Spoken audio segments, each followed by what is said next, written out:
Ma'am, nangangopya po si Scarlett sa akin, no? Apakasinungaling mo, Samantha. May nangangopya pala dito? Bagsak ka na sa akin, Scarlett. Apakasama talaga ng ugali mo, Samantha. Nay! O anak, anyari sa'yo? Binagsak ako ng teacher ko. Naniwala kasi siya kay Samantha na nangopya daw ako. Totoo ba yun, Scarlett? Hindi, Nay. Siya talaga yung nangopya sa akin. Walang iya yan ah! Humanda siya sa akin! Tara, anak!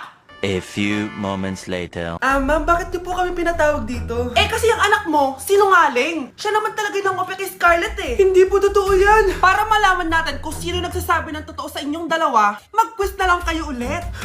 Patay ako nito. Humanda ka ng mapahiya, Samantha. Okay, time's up. Pass your papers. Scarlett, naka-perfect ka. Yes! Talino talaga ng anak ko. Samantha, wala kang tamang sagot. Ikaw talaga ang totoong nangungopya. Nakakahiya ka, Samantha. Humanda ka sa akin sa bahay. Tara! Huwag po, Nay.